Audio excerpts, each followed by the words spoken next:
Autoline After Hours is brought to you by Bridgestone Tires, solutions for your journey. Gary. John, how are you? I'm doing well. Boy, we got a momentous show, a momentous day for the sure U.S. auto industry right now. Yeah, usually I do something historical, but you know what? In a few hours from now, this industry will be making history. That's right. And we may as well bring in our guest, Marick Masters from Wayne State University. Great to have you back, Marick. Well, it's a pleasure to be here. Thank you for having me, gentlemen. Yeah. Well, as you know, I'm referring to this as D-Day because it's momentous for the industry right now. How do you see it? Well, I think the way Sean Fain characterized it last night as being a stand-up relative to a sit-down, it illustrates the historic moment that we are at, that this is an uncharted territory that we are entering. And the UAW is experimenting with a new form of strike in an industry which has grown used to the targeted approach of the past several decades. And it'll be very interesting to see how it plays out. It's a risky strategy. What is unknown at this time is how the companies are going to respond. But I'm a believer in the law of physics that for every action, there will be some sort of reaction. And I find it hard to believe that they'll be docile in terms of how they confront this reality, if indeed they are going to go out on strike at midnight tonight. Right. You know, a lot of people watching this show will already know the answer because we've got the live audience right now, but most of the audience comes over the weekend. So they'll know, but I'm just signaling that to anybody watching right now. As of this moment, as we record the show, we don't know if there's going to be a strike for sure or not. But we've got some guesses, and we'll get into that. So Marick, I want to ask you, I read a quote from you from the Detroit Free Press, and so I'm going to quote you to you, and I want you to explain what you meant by this. Quote, Sean Fain's negotiating strategy for the members' demands serves to throw the companies off balance. The strategy reflects open communications, industry-wide bargaining with a labor-centered perspective, and a willingness to strike all three companies while waging a corporate campaign to put additional pressures on the companies to make more favorable agreements. I read that and I thought, gee, they're open. That's a good thing.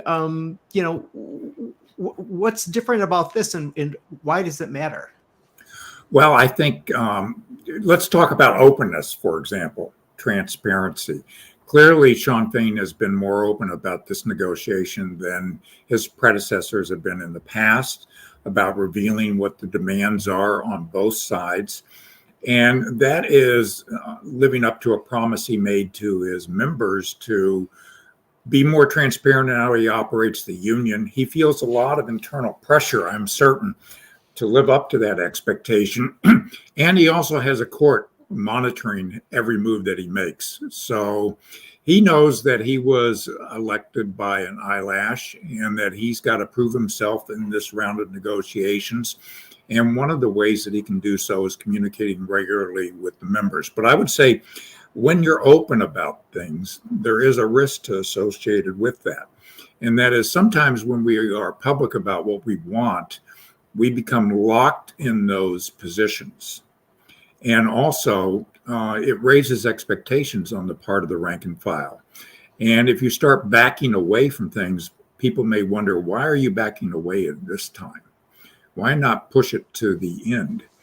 And I think one of the reasons why he did what he did last night in telegraphing his strategy is that is also a negotiating tactic. And you can put pressure on a company in a number of different ways, but one of which in negotiations that you do is to educate the other side as to what the consequences of their actions are. And he's telling them that if you don't make a better offer that puts us in the position to have a tentative agreement by midnight tonight, you're going to have a strike, and that strike is going to be unusual. It's going to be unpredictable. And presumably it's going to throw you off balance and exert more of a challenge upon you than would be the normal course of events that you could plan for. With that being said, we'll see how this tactic might work and whether the companies move off their position. But I think one thing that's clear is that the union believes And its supporters outside of the UAW believe that the companies can make a better offer and that they are being a little stingy, and that therefore they think the union is doing the right thing in pushing the envelope in this situation. So, Marick, last night too, right after Shawn Fain's live webcast on Facebook, Ford Motor Company came right out with its obviously prepared remarks. Their rebuttal to what he said. There were several surprising things in there. Number one is that they said they have given the union 4 offers without getting a serious counter offer. So I want to hear your thoughts on that. Also, they said Bill Ford, the chairman, and Jim Farley, the CEO, met with union officials, fully expecting Shawn Fain to be there with their 4th offer. And as I'm sure you pretty much know, in classic negotiations, usually you go through 3 offers and settle something.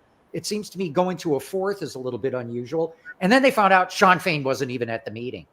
And, I got reading between the lines that they were pretty miffed about that here they thought they were going to give the union a really serious proposal, including COLA, cost of living allowance, which I did not think they were going to do at all. Elimination of all the tiers, although Shawn Fain fought back a bit about that. But I guess what I'm getting at is, what's your sense of the way these negotiations are going, that Ford claims it's made 4 offers without getting a serious counteroffer? Well, without being there, it's hard to determine what an offer actually is. I must say that I'm a little uncertain as to what the position of the UAW is on certain issues. For example, I don't know if it's official that they have a demand out there for a 32-hour work week. The UAW has never explicitly said that, although Shawn Fain has referenced it as something to think about. But that creates some ambiguity in people's minds about what its position actually is. I think more generally, the companies are going to be miffed because he's accused them of essentially being AWOL and not forthcoming. He's filed unfair labor practice charges against 2 of them and said they've been dilatory, and their whole approach to this negotiation has been to delay. I would suggest that there is one reality here that maybe hasn't been touched upon as much as it should be, is that these negotiations with any one of the companies is very, very complex, with a lot of detail, and the devil is really in the detail. And I just look at Stellantis as a case in point. Its 30-page proposal is very detailed, very specific, and really will take some effort to get through what they're asking to do and some of the operational issues and concerns that they have. And that's just one category of issues. And they have a whole host of local issues to deal with on top of these national economic issues. And I wonder if trying to do all 3 companies at the same time, at the same pace, has stretched one of the parties too thin. And they may not be in a position to actually get as much done as they would like simply because of capacity. But Marick, isn't it historically that each company would have a negotiating team? So General Motors has its people, and then the UAW has its people that represent them for General Motors, that they're at a level that is executive, but not necessarily the top. Yes. But you have to think in terms of there's new leadership at the UAW. I'm not certain about the experience level, and they are trying to involve the members much more, which can delay the process as they try and keep them informed.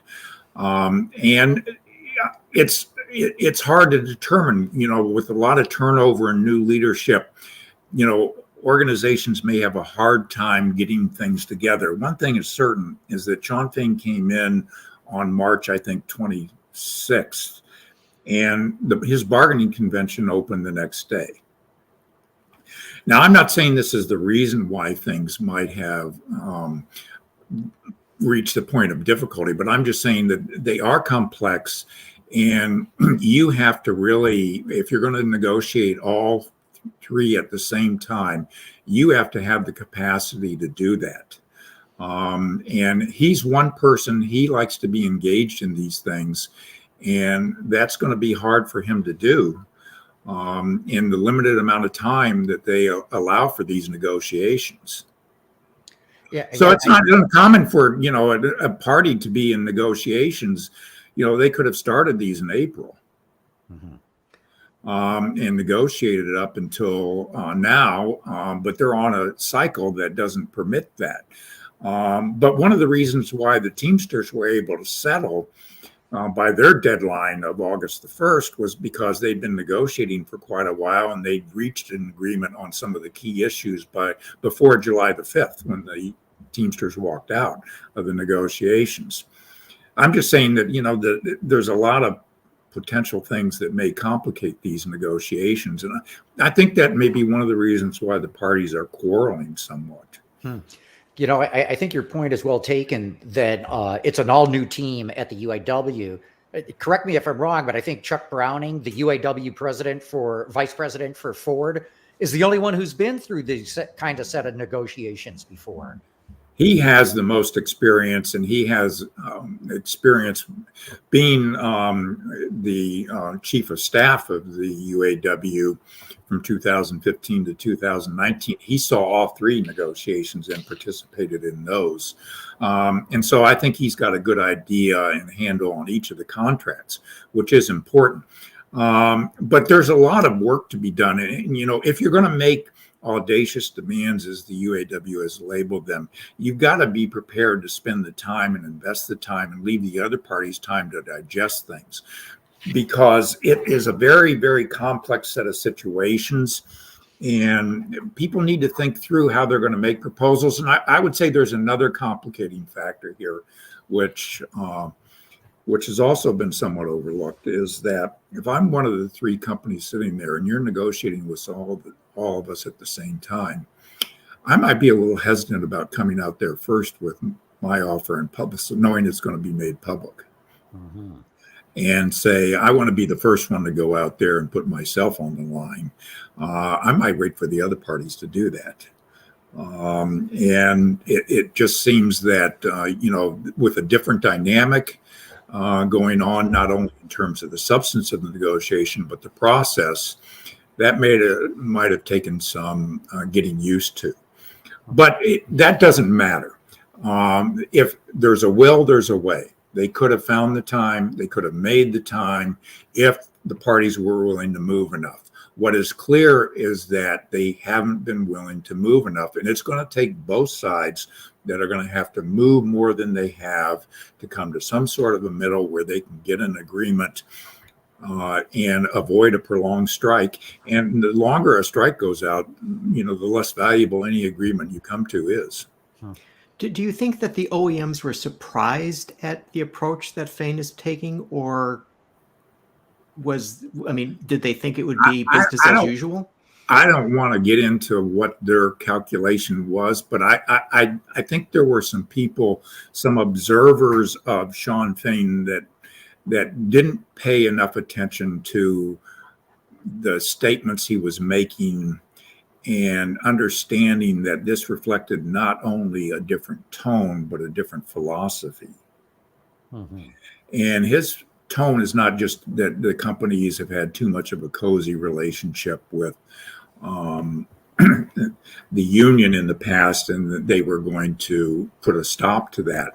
His philosophy is that there is essentially a struggle between labor and capital going on in this society, in which one side has been on the winning side for too long a period of time, and it's time to rebalance the distribution of power and wealth in society, and that we've given too much to the rich and we haven't given enough to the working class. And this is a historic, you mentioned this before in your introduction, this is a historic moment that I think it is, because this is a struggle between in their mind, almost as Sean Train phrased it last night, in invoking scripture between good and evil. Right. Yeah. When you get into the biblical references, wow, we've never had that brought up before that I'm aware of in UAW negotiations. That was amazing. Well, I know there have been very, very devoted people on both sides in the past, but usually those things are reserved in more, for quieter, more closeted circumstances. But this is something that is out in the open, and this really reminds me of the struggle that went on associated with the civil rights movement. They're saying basically that this is workers have gotten the shaft for too long a period of time. They've gotten into this mindset that their obligation is to make concessions to help companies compete, and that they're tired of that approach. They want an approach that is more like what Walter Reuther identified. In 1958, he gave a very interesting speech on Labor Day in which he said, our obligation is to get an agreement that respects and these are his words, the equities of workers, shareholders, and customers. Mm-hmm. And I think that reflected his philosophy, that he also said that labor had a right to its fair share of the word he used was the abundance of companies. And it shouldn't be something that they should have to get through the exertion of the muscle of collective bargaining. Powerful words, those. But well, I mean, they were really reflected a different philosophy that we haven't heard much of in recent days. But I think it's interesting that the speaker they're going to have come tomorrow is Bernie Sanders. Right.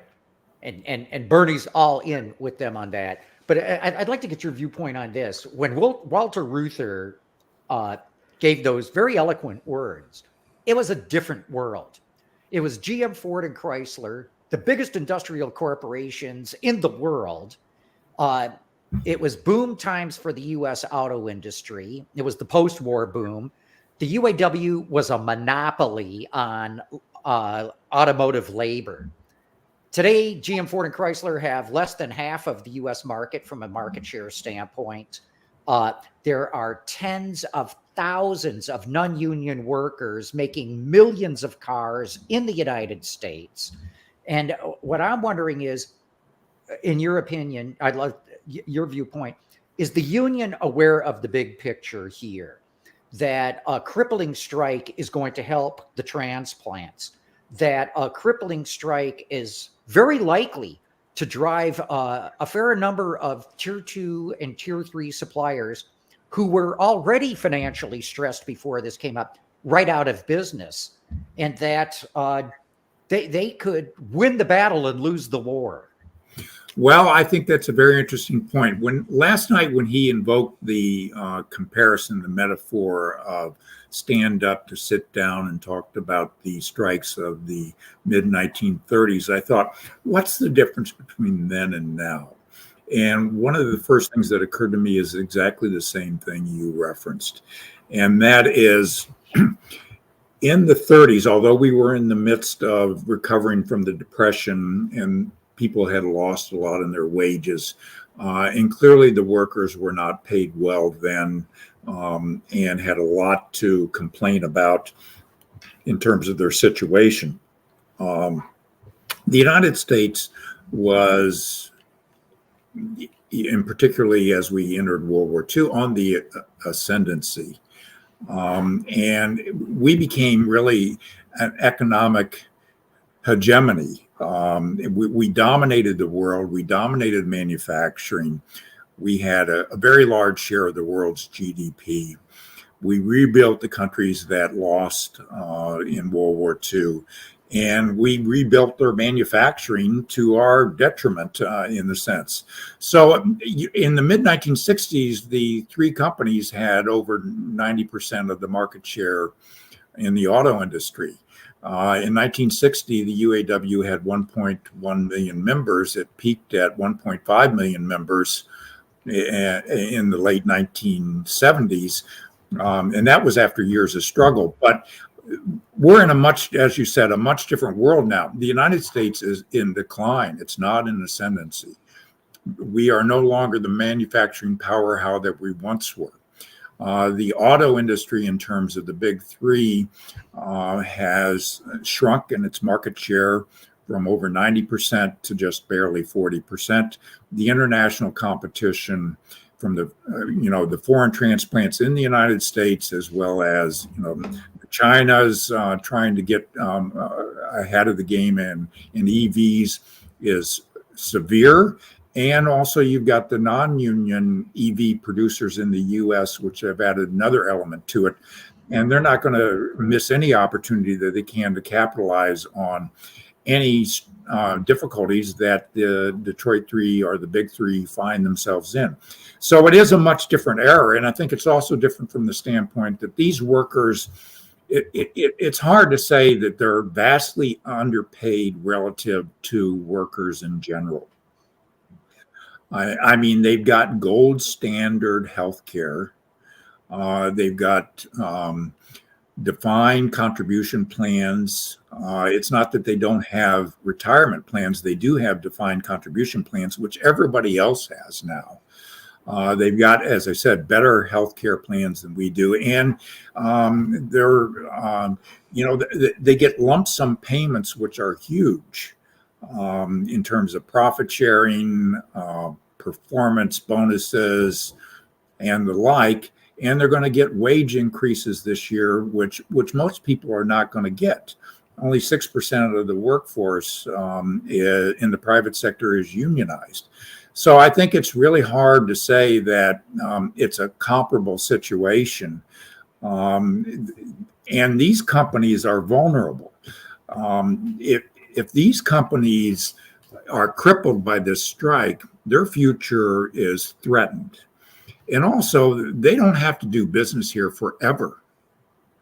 Companies like Stellantis, it's not a domestic company. It's truly an international company. These companies are going to look at, if the price of labor becomes, really unacceptable, they're going to look to substitute labor with capital. They're going to look for ways to produce electrical vehicles with non-union labor. And also, they may team up they may be forced in a position where they have to think of consolidation with other companies so that they can survive. And that could have all kinds of implications for their footprint, their employment footprint. So I think that we have to realize that this is a global struggle, and that the United States and the companies that employ these workers are just a sliver of this overall struggle. Ford has only 5% of the market share in the world. Right. So Marick, Gary, one quick interjection. Hold that thought, because Big Barney popped up a question there. Are most of the suppliers non-union? And it's true. The vast majority of automotive suppliers in the United States are not UAW. The ones that do have UAW representation tends not to be across the board. It's in maybe many other plants, but it's all legacy suppliers that have that. None of the new suppliers. So, excellent point. Yeah, just that was a great question. But yeah, it is. It is, and that contributes to the UAW's challenge. Right. So go ahead, Gary. So the biggest change I would submit between the last contract and this contract is the ascendancy of Tesla in the auto industry. It's changed everything. And we talk a lot about Tesla on the show from the standpoint of its valuation in terms of its stock, and how other companies, meaning the traditional Detroit Three, are desperate to get the same sort of love and attention from Wall Street as Tesla does. And so I'm wondering, is it not perhaps a result of the OEMs crowing about their profits that leads Shawn Fain to be able to say, look, guys, you're leaving us behind as you're growing your profitability. Well, I think that clearly something, the more profitable you are, the more they're going to look and say, we made sacrifices to get you to that point, and it's time that we get back what we gave. And I think that from an equity standpoint is what they're saying. I think Sean Fain's language, I thought this was very interesting because you haven't heard it much. But he said, we didn't give back those things permanently.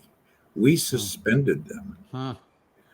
And, I think there may be some debate about that. I was just reading Steve Ratner's book, again, Overhaul. And you get the impression that those things weren't given back temporarily, that these were real sacrifices that they expected to be made to make these companies profitable.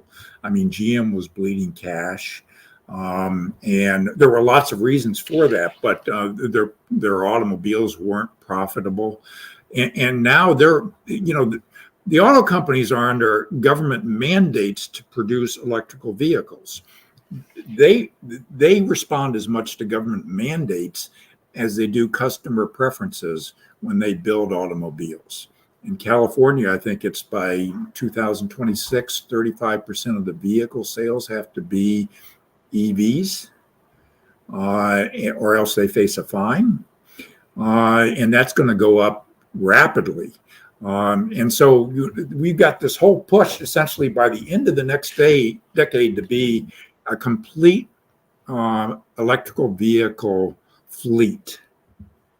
And think of that transformation. So Tesla has captured the energy of that and sort of driven the dialogue. And that's one of the things that's interesting about this, because all that we heard about in 2015, 2016, and even 2011, and before that, was the comparison between wages at the UAW, the big three, and the transplants. Now it's the wages not only at the transplants, but it's at Tesla.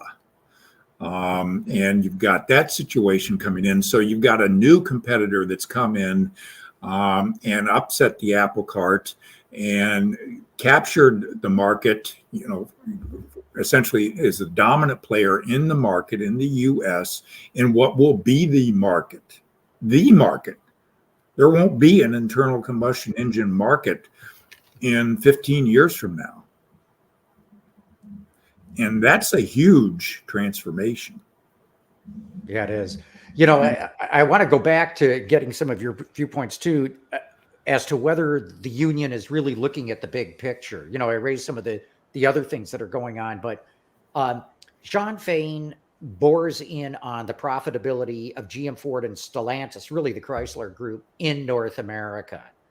And if these companies were as wildly profitable as he says they are, their stock prices would be going through the roof. And in fact, their stock is going nowhere. And they've been going nowhere for years, because even though they make decent profits on an EBITDA basis in North America, they're not very profitable. Ford's return on net sales is about 5%. GM is about 6%. When Tesla and some of the other startups are at an EBIT basis of 18 to 20%, and some of the tech companies are 30 to 40%. I mean, who wants to buy GM and Ford stock? It just doesn't happen. So this is why I'm questioning: is Sean really seeing the big picture, or is he just trying to cherry pick data to drive his message to the troops? Well, I think, you look at these numbers and you say, well, they've got, they're supposed to get, I think it's $32 or $36 billion in profits this year, it's estimated. They've committed to spend between now and 2026, $120 billion on electrification. And they're going to have to continue to spend at a very high rate. And at the same time, they have to produce the internal combustion engine vehicles and do that with high quality so that they can sell them and finance their electrification efforts. And I look at, just I'm not an expert on the finances of the companies, but I would tell you, I looked at Ford's debt and it's pretty high. And I think that when I look at these companies, they don't seem that attractive. I mean, if I were looking up for my business portfolio, I'd be hard pressed to encourage anybody to plow money into them. And, I know Warren Buffett, was and had invested in General Motors and then withdrew some of the investments. I think he did that because of the timing, et cetera, to get, get the most out of his initial investment and sell it when things were higher. But I'm not so certain that that by going after their profits and say every last dollar you make in profits, we want to go to something else. And therefore, because you make money, you can finance anything. I think, that's just unrealistic. It's so expensive to do the kinds of things they're trying to do. They've got the whole infrastructure of the industry they've got to help build up, and they're trying to do that with superchargers and really proceed as rapidly as they can. They've got compliance with emission standards. They've got all of the sorts of things that they have to do, and they're going to be hard pressed to find a way to do it. And the more you chip away at that, and cripple their capacity to be nimble competitively, the less they're going to be able to survive and grow. I mean, really, from the UAW's perspective, the only way they're going to grow is if the auto industry grows, because they're not going to make enough headway or haven't made enough headway in these other industries. If I look at the public sector, the level of organizing in the public sector has been stagnant for 40 years at about 34%. In the private sector, it's gone down every year since the 1950s. Where's the opportunity for a union to grow? I mean, I hear people talk about Starbucks, and Starbucks has won elections in 348 jurisdictions to get a total of 8,000 newly represented members, and they don't have one contract yet. Mm-hmm. Yeah. So, I mean, I don't know where they think the future is. And that's the challenge of the reality. The labor movement is weak. It's competing not only against business, it's competing against the environmental movement, which is pushing these companies in this direction. And the bulk of EV is non-union. It's more non-union. And so they're going to have the hardship of trying to organize those facilities, and nobody's going to turn it over to them. Hey, look, Marick, we got to take a quick commercial break. Please stay with us. There's so much more to go here. And you probably just saw the other pop-up there from Pete Dog. He has a great question, and I'd like to get to that. But first, a good shout out to our sponsor. How do Bridgestone tires stop shorter on wet roads? It's their HydroTrack technology. But you don't have to know how the science works, just where the brake is. What really matters is they're Bridgestone. Potential for a UAW strike tonight. And Pete Dog just had a question of, hey, if they're not profitable, why are they putting $5 billion into stock buybacks? Listen carefully to what I said. I never said that the car companies are not profitable. I'm just saying their level of profitability stinks. And like I said, their stocks would be going through the roof if not for that. And that's one reason, under enormous pressure from Wall Street, they're buying back this stock, because all Wall Street looks, well, I'm exaggerating here, but what Wall Street really focuses in on is earnings per share. And if car companies or any company buys its own shares and retires them, fewer shares means your earnings per share is going to be going up. And that's going to bring in all kinds of other investment, hopefully, especially institutional investors. But I just wanted to make that point clear. Okay, back to another point that you raised, Marick, that I thought was very interesting. Earlier in the show, you said you don't think that the car companies are just going to be docile if there is a strike. You great physics equation: for every action, there's a reaction. What are some of the things you think that could happen if there is a strike? Well, I would be hard pressed to think that they're going to want to be in a situation where the UAW can time the strikes. So, for example, if they do use the selective strike approach and they identify a handful or more than a handful, whatever the number may be, of plants across one or more of the companies to strike tonight, with what Sean Fain has said, this being the first wave of perhaps multiple waves of strikes, that the companies would want to say, okay, you can strike this first set, and then we'll just sit and wait for you to decide which next one you need to strike. So for our viewers who are not familiar with how strikes ordinarily happen, so if the UAW said, okay, we're picking company X, that we're going to strike them, all of company X's plants would go down. And in this case, what Sean Fain is saying, we're not going to take all the plants, we're going to take selective plants. Yes. And it could be among all three, not just one. Yes. So he could strike hypothetically, I think you've got at Stellantis 26 plants in North America. Now it's 16 in the US, I believe. You could strike 2 or 3 of those. You could strike 2 or 3 of the plants at Ford. You could strike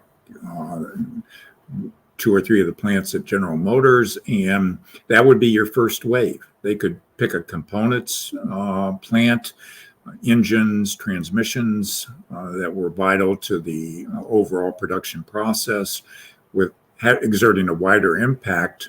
In 1998, this was a local strike in 1998, not as part of the national contract, but they struck 2 plants in Flint, 9,200 workers, but it ended up affecting over 1,500 workers. And I think GM shut down 30 facilities.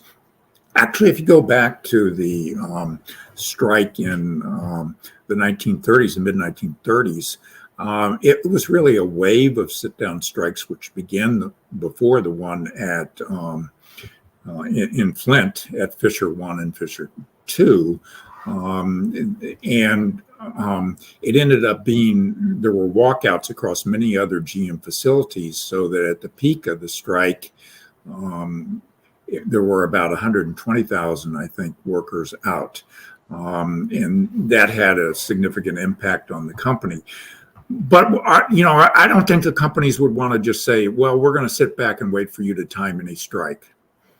I think they're going to look at what their options, and I would imagine that they would explore what their ability is to lock workers out. Because I would not want to be sitting back there and saying, you're just going to decide what day next week you're going to go out on strike 2 more here this week. 2 days later, you strike 3 more over there. Eventually, you may be at your end point where you've struck all the plants at all the companies, after a several week period, or it could just be several days. He's left the timing of it. I mean, he'll do it on an hour by hour basis. Hey, Jeff Gilbert has just joined us. Jeff was going to be on the early part of the show, but just as we were getting going, Ford called a press conference with a backgrounder for some of the stuff. Jeff, can you fill us in on anything, or is it embargoed? Well, in this particular situation, it was more I had a chance to talk to certain sources at Ford Motor Company. Obviously, when it comes to negotiations, things like this, nobody wants to really have their name attributed to things, but the sources tell me a number of things that I thought you might find interesting right now. One of them is that negotiations are not going particularly well. They made a proposal. They have not yet received a counter proposal, and they were hoping to spend most of this day talking at a high level, and that hasn't happened. So that very much makes it look like there is going to be a strike come midnight tonight. It looks like it could be very disruptive depending on what plants they hit, because there obviously are ripple effects. And, both Ford and GM now have offered roughly 20% wage increases. GM with a statement about an hour ago detailing their offer, but nobody is calling this a final offer. It's just basically detailed an offer, and we haven't had a response from the UAW.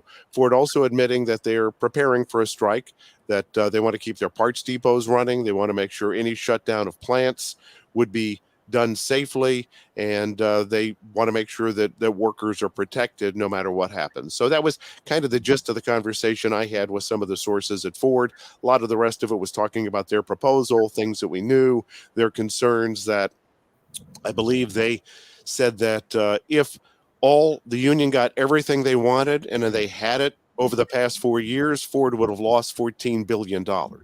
So that's how expensive they say that the proposal is that the UAW wants to give. So that's kind of an update. So as we take a look at things, it's not looking good as the countdown clock ticks to midnight.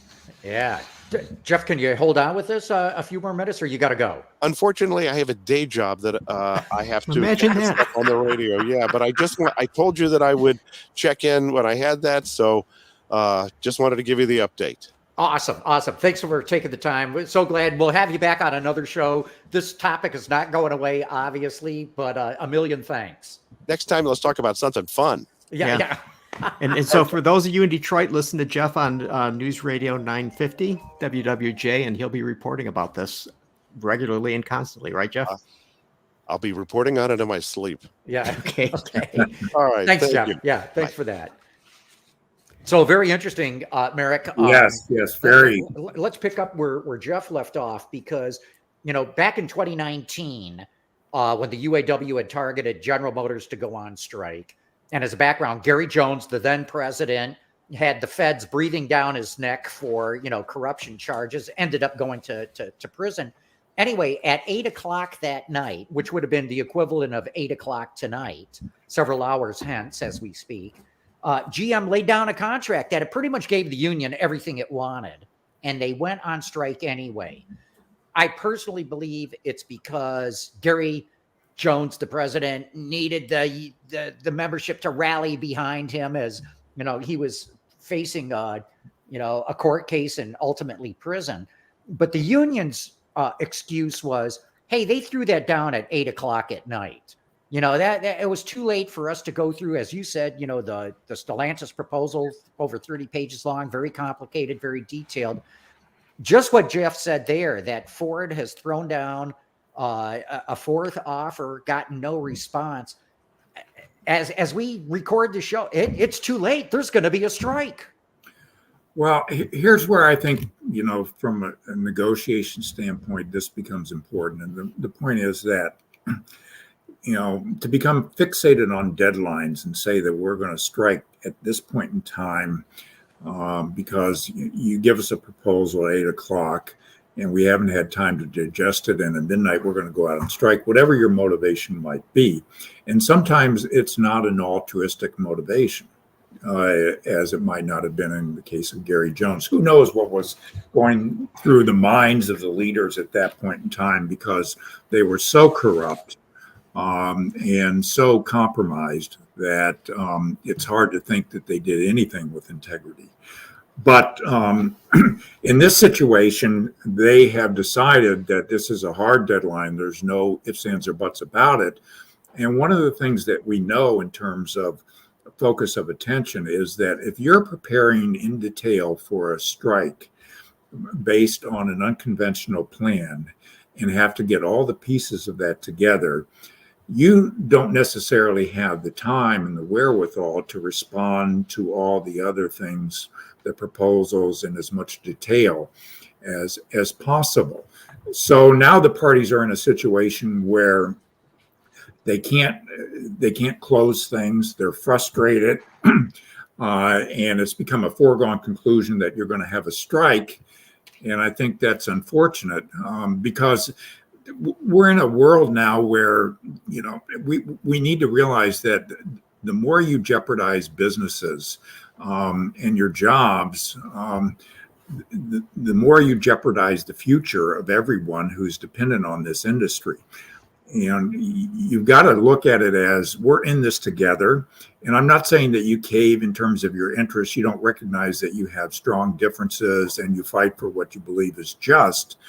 But this is a different kind of struggle than it was in the 1930s.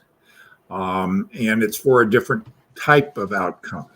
And I think that your ability to get that should be your focus. And, you know, the UAW has demanded things. If what the companies are saying, clearly, if all their demands on the table are weighted equally, if a wage increase is weighted as equally as a cost of living allowance, as retiree health care, as defined benefit pension plans, as giving more to retirees, and also something that smacks of the jobs bank from before, then I think that's an unrealistic proposition. And if they're going to send the union out on strike for all of those things, as opposed to getting a good solid wage increase with some perhaps improvements in the profit sharing plan to get more money into their pocket, then I think that that's very risky, and they may not get any of that as a result of this. Mm-hmm. So Marick, this seems to go back to what you were saying earlier about how putting all of the demands out in public puts pressure on both sides from the point of view of, you know, if you're Sean Fain and you're not getting anywhere near the wage increase that you want, you know, you're not going to look very good to your membership if you don't get that number or something close to it. And then if, as you say, there's, you know, weighted the same for COLA and so on, you know, he's got a lot of explaining to do if it doesn't come to pass. Yeah, let's look at this, that retirees vote in the presidential election. They vote for international officers. That's a constituency that's very large that he has to appeal to. And retirees, I mean, I've just in my position where people don't have any necessarily reason to want to email me out of the blue things, but I've gotten emails from people from retirees saying how disappointed they are in what's gone on and how frustrated they are. And, you know, I get, you know, I've been posting a couple things on my YouTube channel, and I get retirees that have responded back, "You still don't get it." And, you know, and I think that sentiment is widely felt. And I think tears are another thing the tears just anger. And I think, to be honest with you, I think there's some confusion about what they mean by tiers. I think a lot of people mind that they mean the old tier, in which you had one tier with one wage scale for one set of workers and another tier for the legacy traditional workers.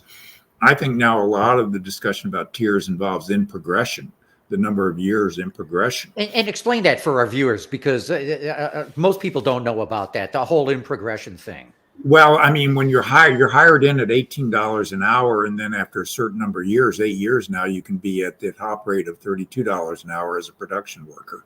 And what the UAW wants is that when you're hired in 90 days, you're going to be at the top rate.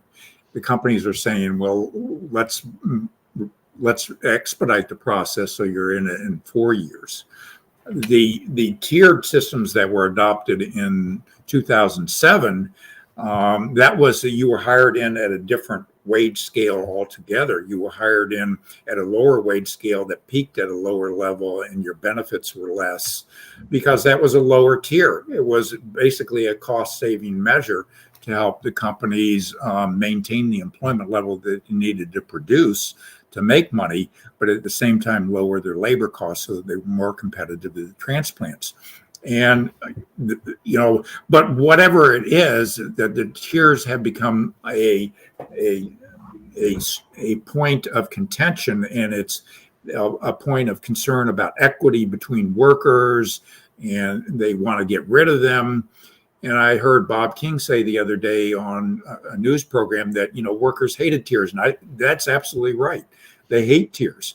And so they look at the situation where, from their perspective, and I always try when I get into a negotiation, I like to look at it from the other side's perspective and be coldly analytical about it and say, you know, this is where they're coming from. This is why they think the way they do.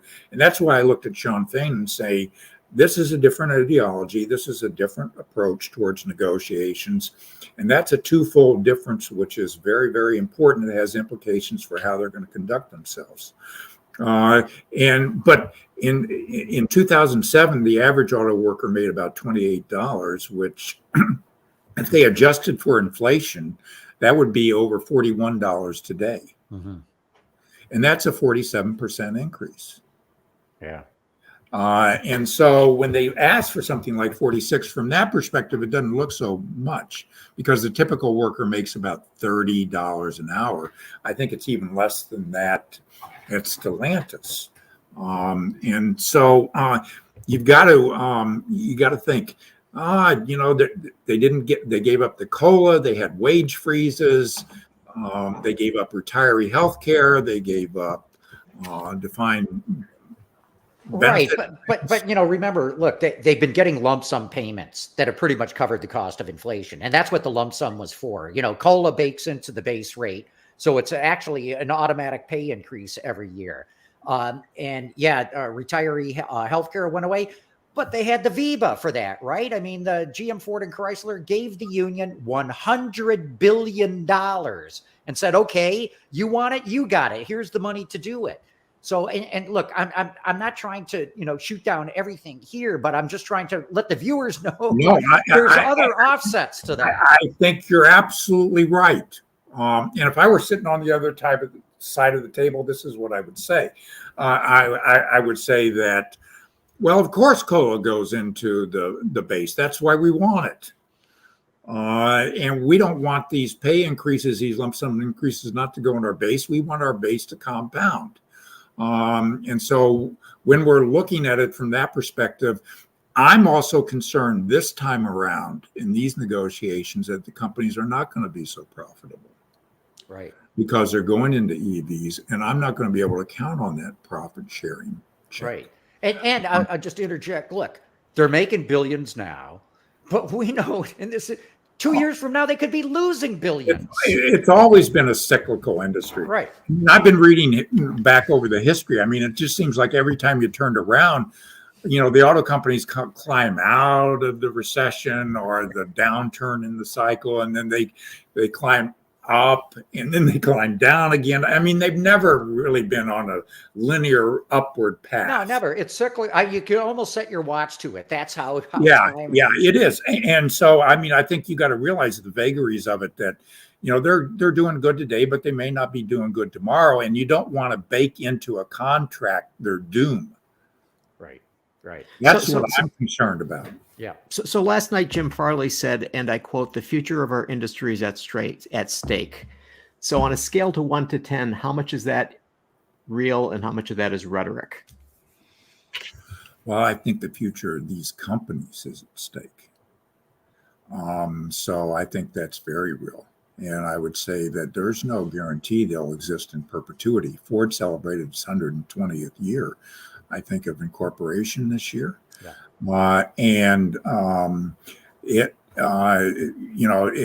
We hope that it's around 120 years from now.